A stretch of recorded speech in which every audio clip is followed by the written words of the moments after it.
কি বুঝতে পারছি না, ঠিক করে বল। আমি বুঝতে পারছি না, জোরে বল।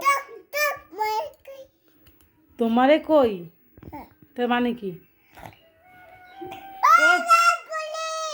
চোখ বন্ধ করে বলবি? আচ্ছা, চোখ বন্ধ করেই বল।